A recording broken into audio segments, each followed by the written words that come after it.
time tu nak temu gameplay kalau S4. Kalau dari tak lepas. S1 bawa email. S4 atas email. Tapi tunggu ni 18 tau.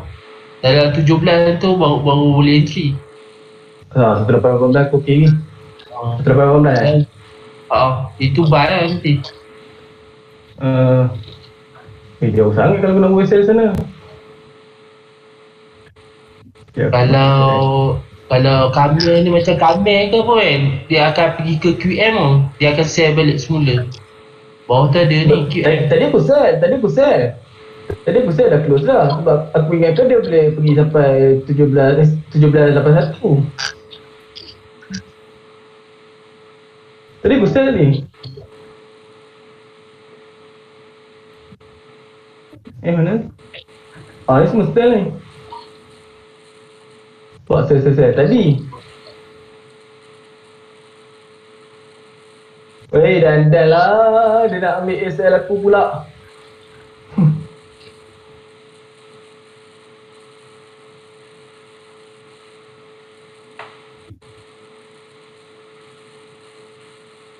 Lepas tu ni. Boleh. Apa ni 14 kalau 20 ni 20 9, 17 kalau sini dekat $30 loss. Salah apa tu. Boleh tarik ini betul ni. Tak apa, saya pun lambat.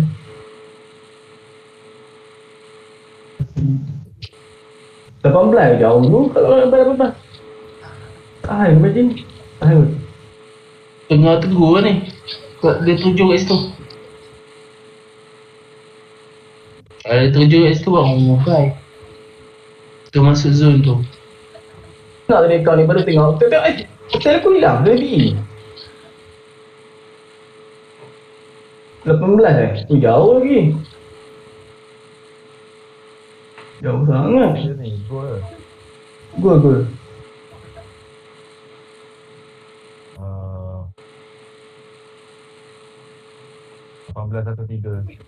18?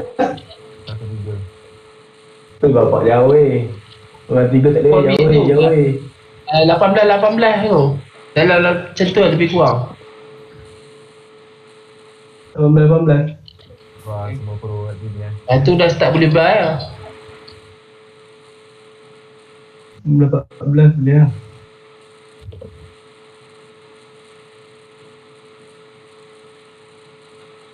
Dah makan. Saya pun menarik lah. Cuba. Nah, balik luar apa? Balik bawah lagi ya?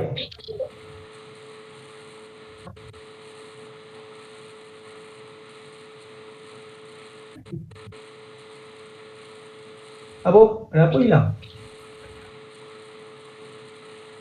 Ramai sangat pro dah ni, tak apa. Bagi je lah, aku tak blur sini. Wah, dah tulis kat tu, kalau nak ikut. Gerak lah sekejap. Kat pending. Ini. Sebab tadi aku balik kat 23 masa dah kena BE. Aku terus hang lah. Aku baca kalau entry 23 tu kena BE ke kena SL. Wih, jauh sangat aku ni. Kalau kena BE kena SL, aku baca memang dia akan turun 1.7 lah. Mana ni? Okay, hari ni kita masa topik rally time. Lepas tu baru kita tengok balik COT. Kat mana? Note? Apa? Mana? Kat mana ni? Ada note eh?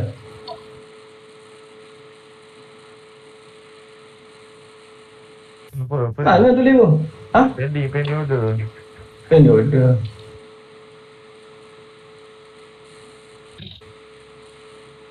Ui, bapak jauh dari April tak nak saya tu. Aku takut tu. Ui, dia ready tu. Kenapa lah UK nak fly ni? UK? UK fly ni. Macam close. Gol memang gampang kan. Kita masuk 1.8. Dia net Jauh kot. 20 tak? Boleh Dia- pergi 18 ni 48 tu. Tak lah. Masalahnya sekarang ni dia dah bagi total confident. Buy to value. Lepas tu dia naik sampai 24, 25 pun jatuh lagi bawah. Itu yang celaka gol ni. Tu yang aku lah. Tadi dia break tu apa time frame 1 jam. Tadi.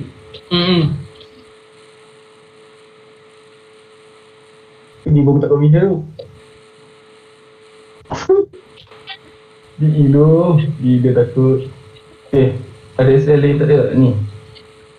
Ada. Dah.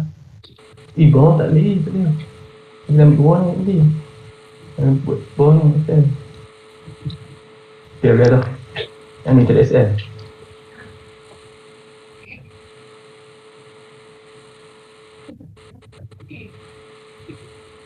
Tak terdapat apa.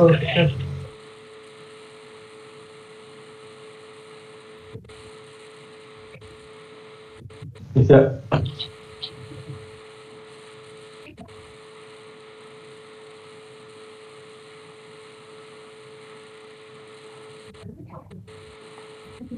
Bawah MA. Bawah MA. Bawah MA. Balik modal dia. Okay, tak apa, biar. Tak tepi. First, contoh macam kan semalam kita cerita pasal credit swap dengan interest. Okay, so sekarang ni pasal inflation interest ni aku rasa dah tak ada masalah kat sini. So pasal kita trade inflation interest ni aku rasa memang tak ada masalah. Sebab dah tahu dah, so kalau kata pilihan sekarang ni kita nak trade inflation ke nak trade interest pun korang sepatutnya dah tahu dah. Tapi kita ulang juga sikit. So inflation interest ni, contoh kita ambil satu pair kat tengah. Pair, maksudnya pair kita, pair sebagai mata wang kita. So pair sebagai mata wang kita tu contoh kita ambil GBP. Dia sebagai kita punya pair ataupun kita punya cash. Dan GBP ni dia ada dua position. Contoh kita ada credit swap dengan carry trade. Ni aku fast ulang je. So kat sini dipanggil sebagai credit swap.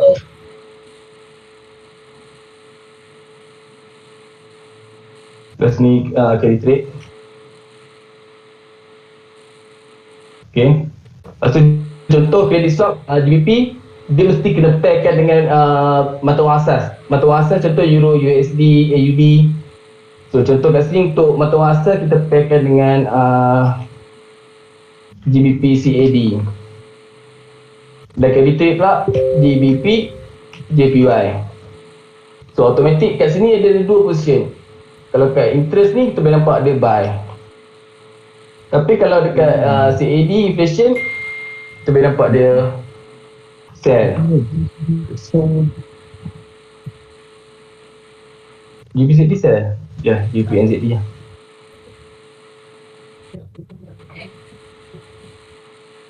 Contoh macam tu. So kalau macam ni, masalah kita ada dua pilihan, nak buy ke nak sell. So ni masalah.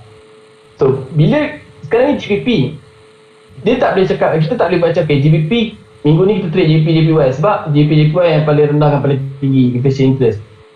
Tak boleh itu. Sebab kita kena cari satu kita punya wallet. Ni kira mata wang wallet. So setiap mata wang wallet yang kita nak tradingkan tu dia mesti kena ada dua, iaitu credit trade dengan credit swap. Bila sebut pasal credit trade dia mesti dengan major trading partner. Major trading partner tu contohnya adalah JPY, CHF, CHY, MXP, lagi apa ni?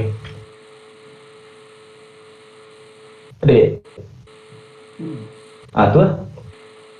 Contoh ni lah, contoh. So ni, kalau carry trade interest. Sebab apa? Sebab orang ni jadikan GBP sebagai settlement. Kalau belah sini pula, contoh dengan Euro, AUD, NZD, USD, CAD ni. Jadi bila kita nak trade GBP minggu ni, sebab contoh US, kita trade US. Sebab apa? Sebab US naik interest. So kita tak boleh target US, jadi kita trade USD JPY lah. Sebab USD JPY paling jauh akan gerak. Tak boleh. Ternak USD JPY tak gerak. Sebab apa? Sebab USD bukan pada position buy. Contoh macam GBP, minggu lepas kita cedok kat GBP JPY. Sebab apa? Sebab kita target GBP JPY ni yang paling potential. Tapi sebenarnya GBP pada position short. Sebab apa short? Pasal COT. Tu je. Jadi kat sini kita GBP, dia boleh mewakili buy, boleh jadi sell. So macam mana kita nak confirm kan? Kita kena tengok COT lah. Anda kata COT tu buy, maksudnya kita boleh trade GBP JPY, tapi tak boleh trade GBP NZD. Tapi kalau GBP tu sell dekat COT, kita boleh trade GBP NZD, tapi tak boleh trade GBP JPY. Macam tu. So faham tak Pak ni?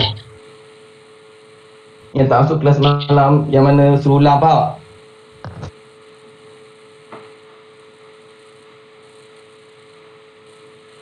Tak dengar. Faham tak? Ada yang tak faham tak? Faham. Sebab ni soalan paling banyak lah aku tengok. Sekarang nak ikut inflation kan, nak ikut interest. Nak ikut inflation kan, nak ikut interest. Faham Semua dah master Confirm tak ada ulangan Okay. Sekarang ni kita buat pilihan GBP. Okay. Kita buat pilihan GBP, kita tengok COT. Kita tengok COT, contoh COT tu, COT GBP pada position, contoh pada position short. Okay. Kita tengok COT GBP pada, jadi saya cerita balik macam mana nak tengok COT. So katakan COT pada short, so COT pada sell, jadi GBP pada sell. Automatik pilihan kita untuk minggu ni adalah GBP NZD dan yang lain sebagai sell lah. Selain daripada GBP NZD, apa lagi yang kita boleh sell yang inflation lebih tinggi pada GBP? USD. GBP USD, GBP USD, yes, betul. GBP NZD bukanlah, GBP NZD buy lah. NZD interest, kalau inflation berapa je? Silap lah. GBP CAD betul lah kan? Inflation tinggi. Okay, jadi macam ni. So, jadi minggu ni kita punya pilihan untuk trading adalah GBP tapi mewakili sell. So, bila GBP mewakili sell, kena cari pair yang inflation lebih tinggi. Tapi kalau GBP dekat COT tu buy, automatik yang ni kita tak trade. Kita akan trade GBP JPY, GBP CHF. Macam tu. So, minggu lepas tu, bukan waktu trading GBP JPY dengan GBP CHF. Dia waktu trading yang inflation. Sebab GBP pada position sell. Sama juga minggu ni. Cuma minggu ni, dia sell tu dah tak berapa kuat. Dia dah berkurang berbanding dengan minggu lepas. Sebab tu minggu ni GJ pacak. Tu sebabnya lah. Tapi dia belum pacak habis. Dia akan rebalance lagi. GJ, AJ, EJ lah. So dia memang akan rebalance lagi. Okay. Contoh kita dah ada pilihan lah ni. Kita dah confirm lah sekarang ni. Kita dah pilih pair. Kita dah tengok COT. Okay, dah tengok COT. Dan kita dah dapat dah kita punya pair untuk trade. So dah 3 step lah kita dah lepas. So pair yang kita trade minggu ni adalah GBP USD dengan GBP CAD. Bila pula kita nak trade? So ini masalahnya. Pun ada step lagi. Sebab apa setengah orang dapat dah GBP, dah kira inflation, dah kira COT, apa lagi terus masuk pending order lah. Sekali pending order buka waktu tengok-tengok pending order dengan SS sekali package. Tengok dah close, ingatkan kena TP, ingatkan order tak ambil lagi, tengok order dah kena SL. Macam tu. So bila GBP CAD GBP USD, yes? GBP CAD tu tak boleh. Tak boleh kan? Apa lagi lah ni perempuan sel? Euro GBP. Euro GBP, Euro GBP. Okay, ni contoh. Jadi, pertama sekali, okay, korang tahu, sekarang ni kita nak trade Euro GBP, GBP USD, kita mesti kena entry waktu news besar dia. Sebab apa? Kita nak pastikan yang news tu tak langgar entry kita. Tapi sentiasa kena entry selepas news, bila kita nak jadikan news tu sebagai entry. Tu ingat. Jangan sebelum news. Sebab sebelum news kita tak tahu dia pergerakan dah. So selepas news, kalau kata contoh kita nak sell ni, so lepas news dia pacak cantik, kita tekan sell. Tapi kalau dia junam, dia tak pacak, dan news tu news paling besar minggu ni, bermaksud kita share, tak ada masalah lah. Sebab dia tak pacak lah. Itu news paling besar. Itu lah first. Dan bila kita nak tengok news itu, takkan kita nak tengok Isnin, Selasa, Rabu, Khamis, pagi, petang, siang, malam nak check dia punya news tu. So itulah trading time. Kalau tengok dekat notes ni ada trading time. Trading time ni kalau boleh yang mana ada meja komputer tu, ada meja gaming ke apa, pacak dekat depan meja kat dinding tu, lekat kat situ. Senang. Macam jadual lah.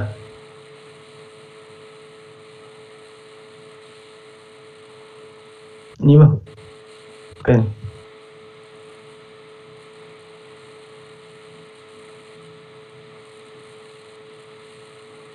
Okey. So korang boleh pergi ambil yang ini trading time. So kat sini bila kita nak trade Euro GBP dengan GBP apa ni? GBP USD. So kita tengok trading time dia. So waktu Australia pukul 6 pagi hingga 4.30 petang, ada tak GBP USD? Tak ada. Ada tak Euro GBP? Tak ada. Jadi kita tidur. Tidur tak payah tengok. Okay, tengok pula time Tokyo. Tokyo pun ada juga pukul 7 pagi. So time Tokyo pula ada tak GBP USD ke Euro GBP? Pun tak ada juga. So tak ada, tak boleh dipakai. Dan tengok pula pukul 2 petang. Jadi kalau kita nak trade Euro GBP, pukul 2 petang baru kita boleh entry. Tetapi pukul 2 petang mesti selepas imbalance. So ambil jarak dalam setengah jam selepas 2. Contoh 2.30 petang, 3 petang lagi bagus lah. So sebab 2 petang tepat dia akan ada imbalance. Imbalance ni apa yang akan jadi? Contoh sekarang ni waktu ni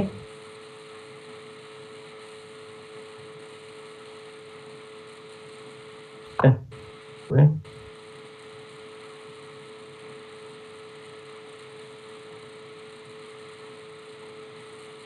Contoh waktu Tokyo. So waktu Tokyo nak berubah ke Frankfurt. So Tokyo akan bertemu dengan Frankfurt pada pukul 2 petang.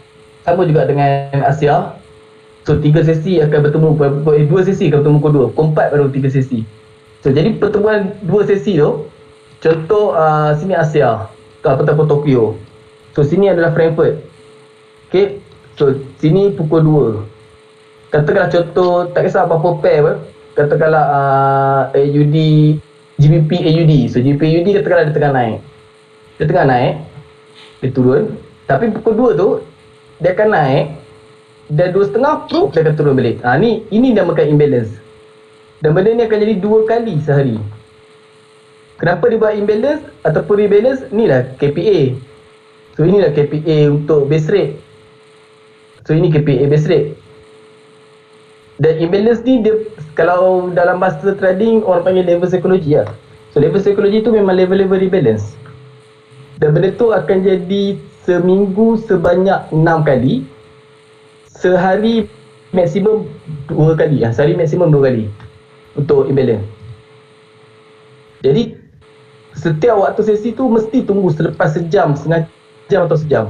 Contoh waktu Asia ke, waktu US ke, contoh waktu US pukul 9 buka sesi. Jangan pukul 9 terus pergi entry buy gold. Sebab memang gold akan naik, tapi pukul 10 sedar dia akan rebalance. Tu kena ingat. Sesi ni sangat penting tau. Sesi paling penting lah. Bagi saya sangat penting lah.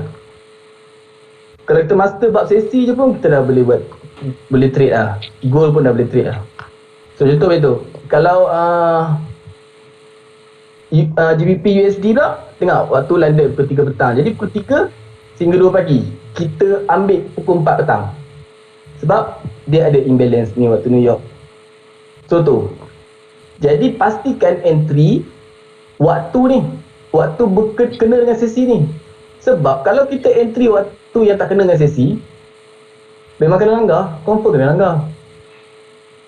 So kita memang boleh tengok teknikal, tapi teknikal tu zone kita bukannya kita boleh tepat satu ke tu. Tak tepat lah, aku pun kena. Betul tak? Boleh kita, contoh zone kita bajet memang sampai, takkan memang dia mesti langgar dulu kan. Tapi kalau kena dengan trading time, cun, memang cun. Oi, marah Haji weh.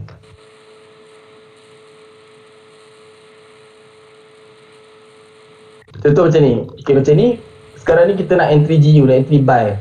So, nak entry buy, kita katalah kalau kita masuk buy limit kat sini. So, masuk buy limit kat sini tapi kita masuk order buy limit. So, GU pun naik, turun. Dan dia naik, turun, ambil buy limit. Tapi dia ambil buy limit ni waktu Asia. Asia buat apa? Asia mesti dia naik balik lah. Sama. Sebab apa dia rebalance? Dia buat rebalance kat atas. Tapi masuk waktu GBP, perak, baru naik balik. So ni. So sesi tu jaga. Sesi tu kena jaga. So sebab apa kalau kita tengok chart, contoh kita nampak dah reject. Sebab orang jarang tengok sesi tau. So orang nampak dah reject kat sini, dia nampak okey, dah confirm. Okey, ada HNS. HNS okey, cantik, bye. Boleh baca. Padahal yang dia buat HNS ni waktu apa? Waktu sesi Asia. Sesi Asia. So Asia beli dekat sini. Europe beli dekat sini. So contoh Europe beli kat sini, Asia beli kat sini. Lepas tu US nak beli kat atas ni. Banyak cantik. Dia punya pair dia yang ditradingkan, dia nak kena beli atas ni. So dia mesti nak kena beli harga yang paling bawah kalau untuk buy. So automatic dia akan rebalance balik bawah. Sebab tu sentiasa ikut pada trading time. Mengikut setiap pair. Penting, ini sangat-sangat penting. Macam contoh GJ. Time sekarang ni kita nak trade GJ. Boleh, tapi tak sesuai. GJ elok ditradingkan, tapi pagi pun tak sesuai. GJ elok ditradingkan waktu Europe waktu United Kingdom. So GJ tu elok ditradingkan dalam pukul dalam pukul 3 ke 5.30 petang. So daripada pukul 3 petang ke 5.30 petang, paling cantik. Di antara Tokyo dengan London, tapi pertemuan sesi tu, itu paling cantik untuk GJ. So ni, ini sangat-sangat penting. Faham tak buat trading time ni? Kalau news pula sama. Contoh sekarang ni kita nak trade GBP JPY. Kita nak tengok news GBP, kan? Cari time trading ni, time ni lah dia punya news. Contoh AUD. Kat AUD kat mana dia punya trading time? AUD dekat 6 pagi 4.30 petang. News dia 6 pagi 4.30 petang lah. Tak payah cari pukul 8 malam, memang tak ada. News dia pukul 8 malam. Sebab dia tidur lah Australia. Ni trading time, faham tak? Oh. Faham tak? Faham Faham. Kena fokus. Faham. Ya. So kalau aku cakap EJ pukul pagi-pagi, pukul 2 pagi, pukul 5 pagi, aku cakap buy EJ. Jangan, kau apa? Buy ke? Pada trading time dah ajar lah. Ya? Apa tu? Dia dengan suara bunga lah. Teha ke? Tiba-tiba pula. Mak Leha. Kena motor Dah. Go, okay. Lepas tu kita akan pergi skip pasal currency driver. Ini untuk kita kenal currency. Ada lagi kena currency driver kat sini pun Ada apa? Apa yo? Ada? Currency driver punya note. Betul lah. Rasa macam tak ada. Ni fundamental ke apa? Fundamental lah yang aku ajar pasal major trading partner semua tu. Paling baru. Tak ada? Tak sure lah. Rasanya safe je rasa. Tak share pun. Tak ada, itu apa? Tak ada je. Tak ada. Part ni aku rasa yang kita belajar pasal ada lah. Apa? Safe haven. Ni? Oh bukan.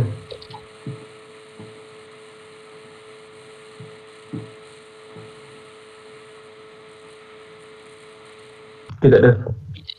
Apa? Economic cycle ni jangan masuk lagi, nanti takut boleh isin nanti. Ni tadi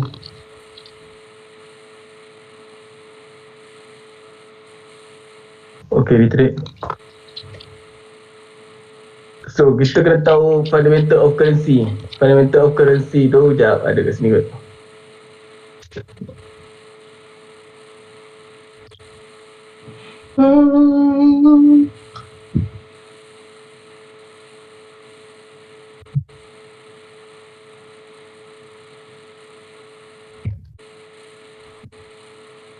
Ni kan trading session, market cycle, major and cross pair bukan. Ni first option, second option kira interest intermarket. Ni fundamental currency. Okay. Ni fundamental of currency.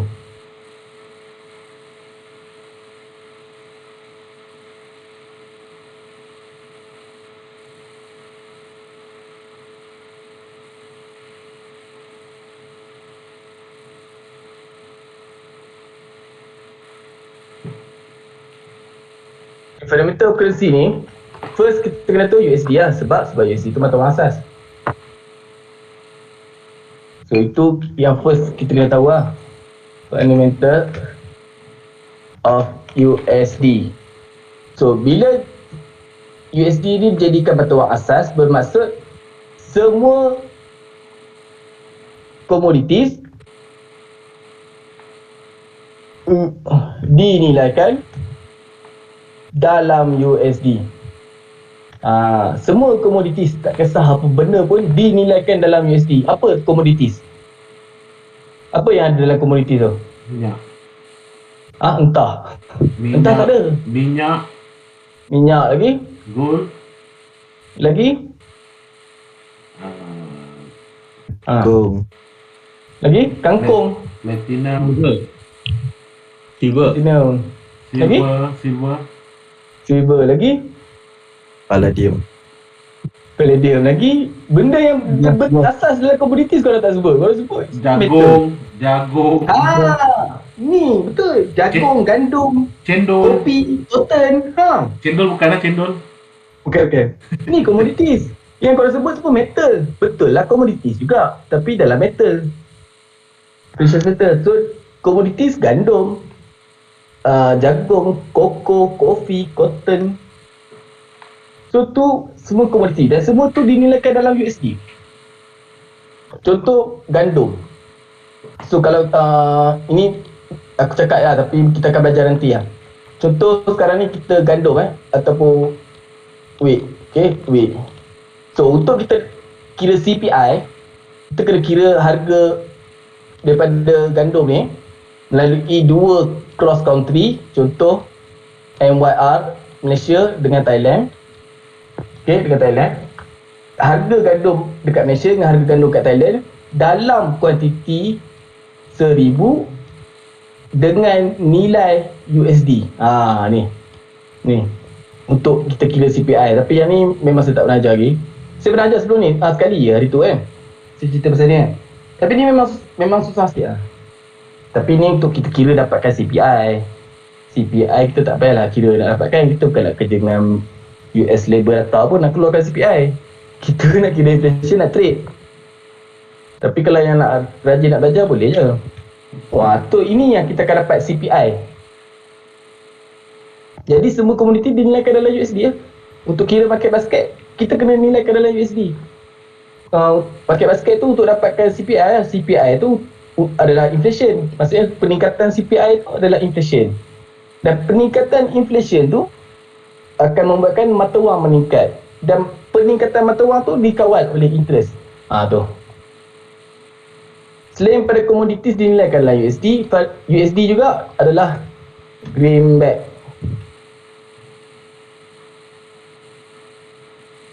So greenback bermaksud USD ni mata wang yang tak akan jatuh. Dia adalah safe haven currency yang boleh dijadikan sebagai aset.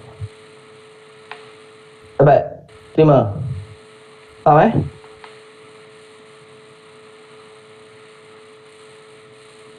Faham. Bagus. Okay. So, selain daripada greenback, apa lagi?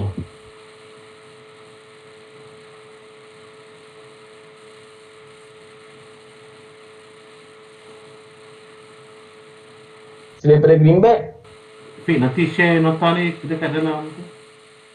memang ada dekat dalam Discord, ada dekat dalam note. Ada Okey, kena. Ada. Tidak pasal. Safe haven. So USD juga safe haven. Dan USD juga drive global economic makro ataupun dalam IMF lah. So contoh macam USD ni dia yang drive global punya ekonomi. Kalau dia masalah, global ekonomi masalah, tu confirm lah. So ni, jadi bila kalau kita faham pasal fundamental of USD ni, pertama yang kita kena letakkan dalam kepala otak kita ni adalah USD tu safe haven currency. So bila sebut pasal safe haven currency, dia dah macam emas lah. Dia dah macam emas lah. Bila emas tu tak jadi tumpuan, USD lah yang akan jadi safe haven. So tu, kena pegang ni safe haven currency. So kalau kita nak jual USD, bukan senang tau. Bukan kita boleh jual USD, maksudnya kita beli GBP. So buy GBP USD. Not that easy lah. Boleh tapi short term. Long term tak boleh. So andai kata mata wang USD ni jatuh, okay, so jatuh nilai dia, susut nilai dia. So bila jatuh, automatik US akan beli gold untuk jadikan sebagai safe haven. So bila kita sebut pasal safe haven, untuk selamatkan susut nilai mata wang dia, so dia akan beli gold. Kalau USD ni jatuh, gold pun jatuh. Macam mana?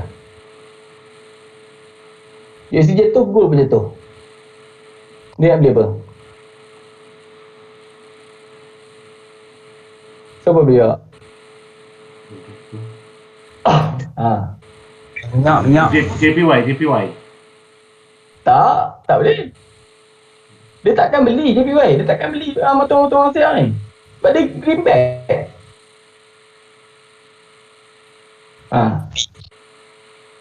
GBP Kalau gold jatuh, mata wang ni pun jatuh. Apa yang dia beli?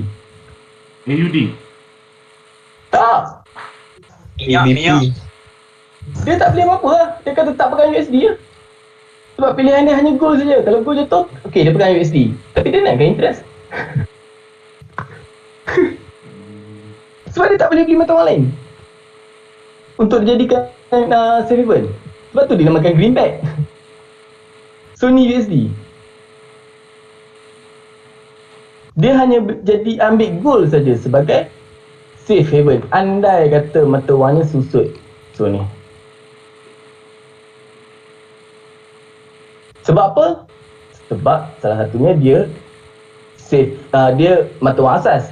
Dan kenapa pilihan dia hanya gold? Sebab US dia pegang 10% reserve gold dalam dunia.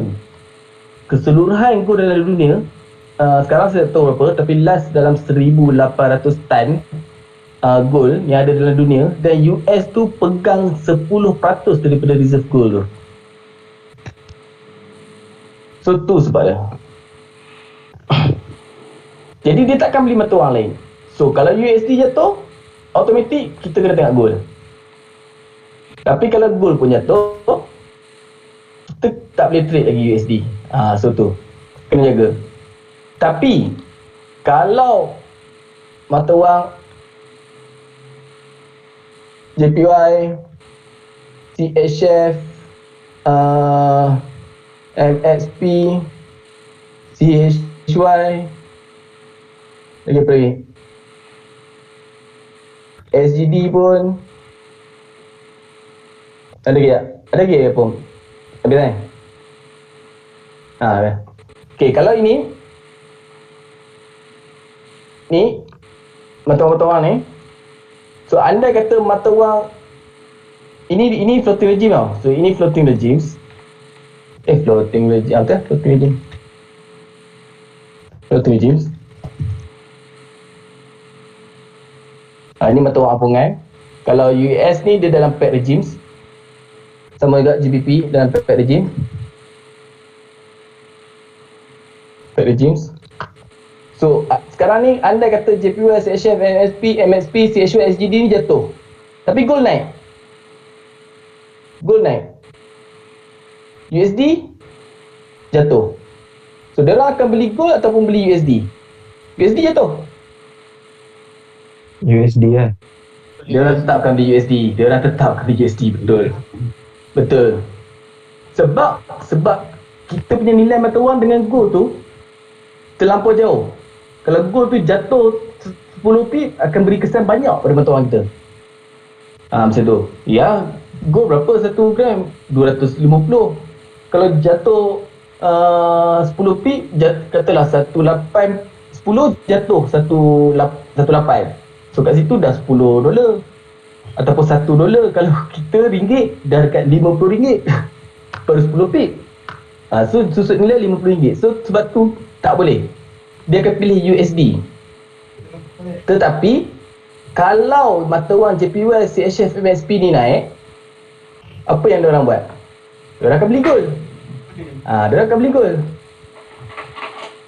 Dia naik, diorang akan beli gold. Tapi US akan beli dia? Tak. So itu. Dan diorang ni adalah major trading partner untuk USD. Untuk USD So bila sebut major trading partner untuk USD, semua ni JPY, CHF, MSP ni, bila mata wang diorang jatuh je, pertama untuk jadikan safe haven asset ataupun reserve currency adalah USD. Tu first pilihan dia. Pagi tu kalau dia buat kerja kan. Major trading partner.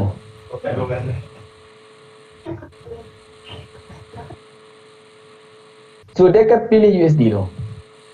Tetapi kalau USD susut nilai dan JPY pun susut nilai dan masa sama gold pun susut nilai, boleh jadi ni akan datang ni macam ni lah akan jadi.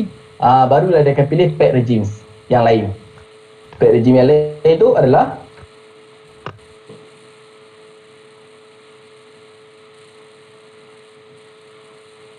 peg regime yang lain adalah mata wang major pair lah. Iaitu kalau ikut turutan, first Euro, yes. Lepas tu baru GBP, AUD, AUD, GBP, CAD tak boleh, CAD bawah lagi. Euro, AUD, GBP, Euro, AUD, GBP, CAD, Euro, GBP, AUD, betul lah. NZD tak boleh. Fix. NZD, yes. Macam mata wang yang paling kan Kuwait dinar kan, KWD kan. Kenapa dia orang digunakan? Pasal value dia lagi tinggi kan. Sebab dia fixed regime. Besar satu KWD pun dekat $12 kan. Ya, sebab dia fixed regime. Oh, dia fixed regime. Fixed regime. Pernah Kuwait jatuh banyak? Tak pernah. Maksudnya government dia control value dia. Yes. Dia fix lah. Dia tak effect pada mana ekonomi. Sebab dia punya demand tu kuat. Contohnya macam macam contoh Kuwait kan banyak ekspor minyak. Ya. So dia punya hasil tu terlampau banyak. Yang membuatkan mata wang tu akan jadi fix. Sebab kalau mata wang dia naik atau turun akan effect pada ekonomi global lah. So minyak. Selain daripada KWD, apa lagi yang fix regime? HKD? Hong Kong dollar. Hong Kong dollar? Hong Kong dollar. Fixed regime. Tapi fixed regime ni tak elok ditradingkan lah. Tak bagus untuk kita trading. Sebab fixed regime ni selalunya kenapa dia jadi fixed? Kenapa dia jadi fixed? Ayat tak kena. Fixed regime ni dia selalunya fixed regime ni orang gunakan untuk dagangan, untuk ekspor import. Tu kenapa dia jadi fixed regime. Sebab dia tak ditradingkan dalam transaksi. Dia macam ni tau. Tak diapa Mata kan? wang, tak, dia macam ni. Kalau dalam ekonomi yang menggerakkan mata wang, memanglah saya ajar yang gerakkan mata wang tu inflasi. Tapi dalam pasaran yang menggerakkan mata wang tu ada dua. Speculate.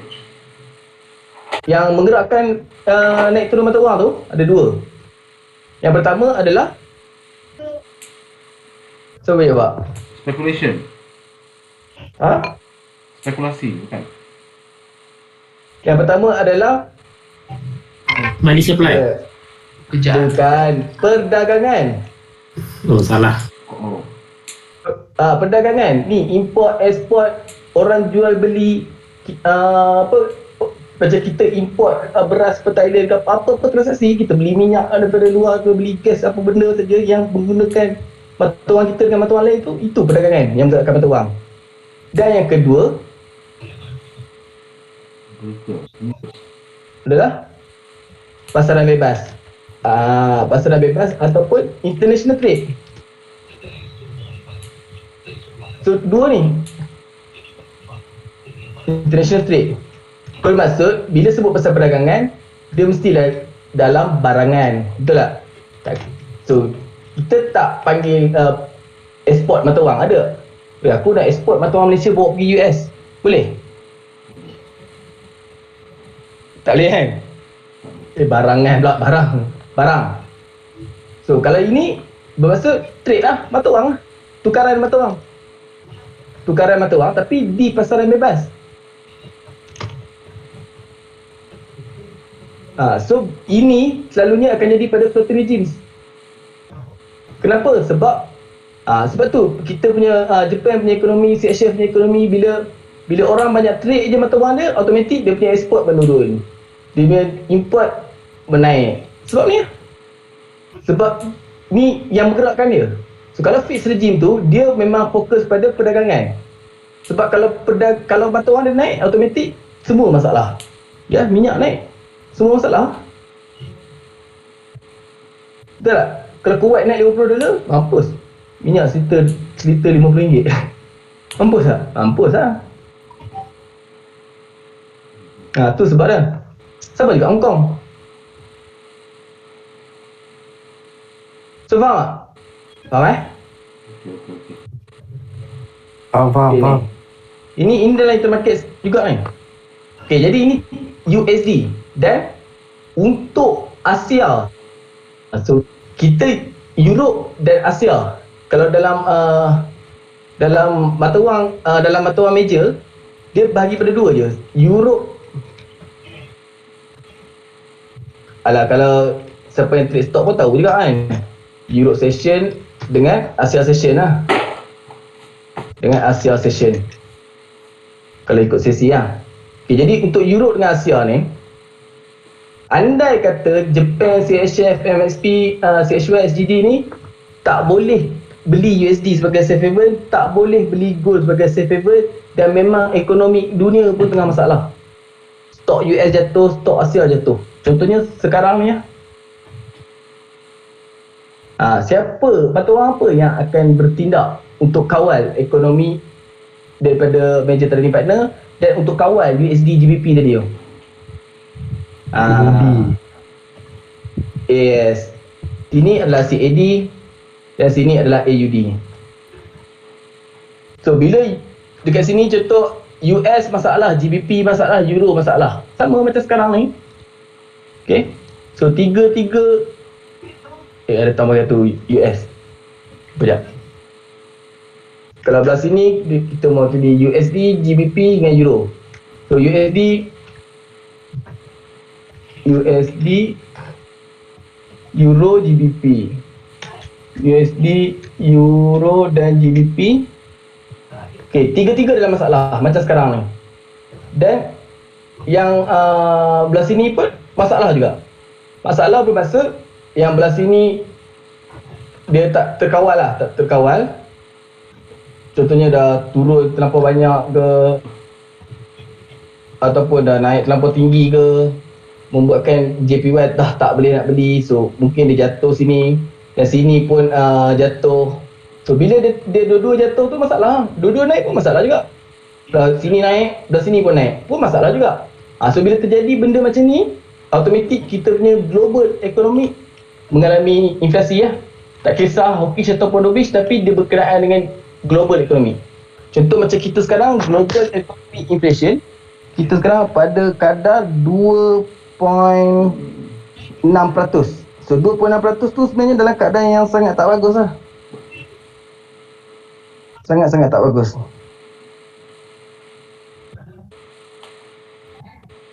Okay.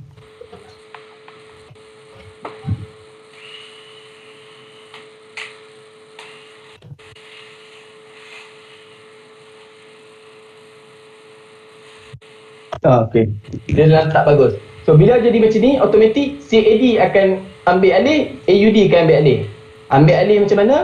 CAD akan control inflation US, Euro, GBP. Australia pun akan control semua inflation. Dengan cara dia orang akan buat monetary policy, dia orang akan tingkatkan ekspor, turunkan import yang berkenaan dengan JPY, CHF, MSP, CHY, ni kalau daripada AUD. So dua mata wang ni adalah mata wang yang kukuh, dan anda kata terjadi sesuatu pada mata wang yang mewakili Europe dengan Asia tu, diorang ni lah akan jadi tonggak untuk betulkan balik struktur ekonomi. Dan dua ni pula, CAD adalah mata wang yang drive Euro ekonomi. Dia sebenarnya drive global ekonomi ke? So dia drive global ekonomi, tapi lebih pada Euro lah. Dia drive global ekonomi.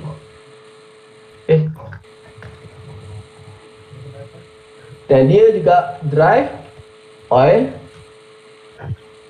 Dan kalau AUD pula, dia drive Gold. global index. So AUD dia drive global index, dia drive S&P 500, dia drive AU 200, dia drive Nikkei. Kalau AUD punya ekonomi masalah, automatik pun S&P 500 jatuh, AUD 200 jatuh, Nikkei jatuh, SGD 100 jatuh, FTSE 100 jatuh.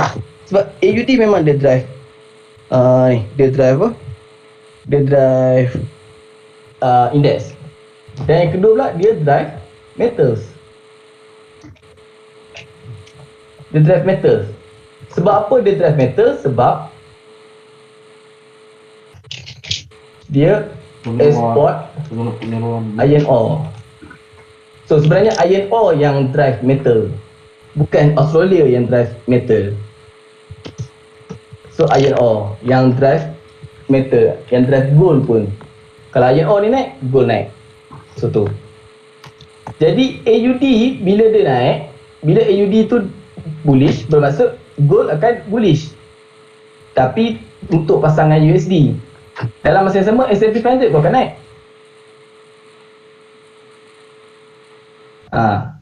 AUD dengan S&P 500 dia akan sama. Gold sama. Tapi bila AUD dengan USD tu pada keadaan kukuh lah, maksudnya dalam keadaan stabil lah. Kalau USD tengah jatuh, gold tengah jatuh, AUD USD tak sama lah jadi dengan gold. So itu jadi AUD akan buat polisi lah untuk pergerakan, maksudnya untuk kembali kukuhkan balik yang major trending partner ni. So AUD dengan CAD ni dia kira market utama yang akan kontrol bila jadi masalah pada semua mata wang ni. Dan AUD CAD ni dia mata wang yang high risk. CAD high risk, AUD pun high risk. Sangat high risk untuk ditradingkan. Sebab apa high risk? Sebab dia tak macam pair lain lah. Contoh AUD JPY. AUD JPY lah yang pernah bullish selama 4 tahun. AUD JPY dia bullish selama 4 tahun. So dia adalah high risk currency. Tapi setengah trader dia suka high risk currency. Sebab high risk currency ni paling respect technical. Tu sebenarnya. So untuk high risk currency macam CAD JPY paling respect technical. AUD JPY pun respect technical. Dia memang flow support resistance dia berputar macam tu je kalau kita pakai time frame besar. Dia sangat senang untuk ditradingkan lah. Sebab dia memang bergerak rotation daripada price action. Tapi kalau yang lain ni tak boleh. Tu memang kena ikut dia punya inflation dengan interest. So ni, ini fundamental of currency. Faham tak? Sebab ini yang kita trade, tapi nak cerita pasal NOK, SET apa semua. Yang ni pun korang tak habis trade. Faham Faham. Okay, apa yang tak faham ni? Siapa yang tak faham pasal ni? Soalan. Sebelum last saya nak cakap pasal COT je, yang mana yang tak dapat kelas malam tu. Ada yang tak faham? Faham Faham. Faham. Okay. So COT siapa yang tak faham? COT saya tak faham. Belum Saya tak faham. faham. Oh, Macam kenal lah suara tu. Siapa tu ah? tu lah. Abang Putrajaya ke? Abang apa? Siapa tu? Suara tadi tu. Yang ada slang-slang Kelantan tu.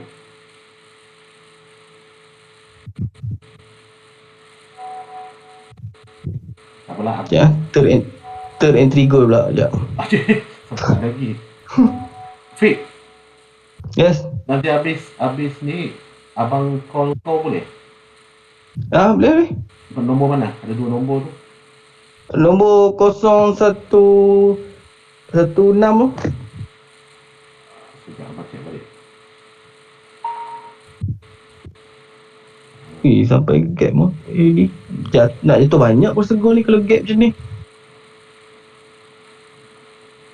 Dia open gap kat dua-dua ni. 9680 tu ke? Ini jatuh banyak ni. Ini bukan jatuh 12 182 ni. Ini salah 1801 ni kalau macam ni. Fit, nombor telefon kau 96880 tu ke? Betul? Itu nanti habis kelas ni. 968 084 tu.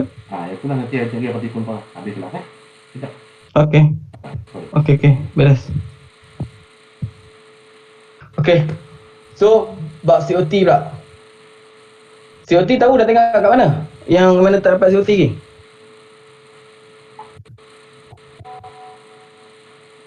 Tahu tak mana tengok COT? Tahu trading start. Tahu. Trading. Trading store. Fit, kau tunjuk Yes. kau tunjuk betul-betul abang tengah rakaman ni. So lepas ni siapa yang tengok COT satu kali tengok rakaman video ni ulang sampai muntah. Kau Okey. tunjuk. Jadi tengok muntah 3 kali muntah. Tiga kali muntah pulang IC. Muntah masuk lagi muntah tak bukan apa, kadang-kadang satu kali dengar memang kita ingat tapi sebenarnya kita tak ingat. Tak apa, kita buat. Betul. Malam saya lupa nak rakam, saya minta maaf. Itu hari tak dapat hadir kan. Sekarang dah. So COT adalah Commitment of Traders, iaitu Pik, sekejap Pik. Abang stop dulu rakaman. yes. Abang buat rakaman yang kedua khas untuk COT. Masa tu cakap Asia lah. Pik file tu. Cut. Tu tipe tu. Cukup kopi kan. Okey. Stop dulu. Stop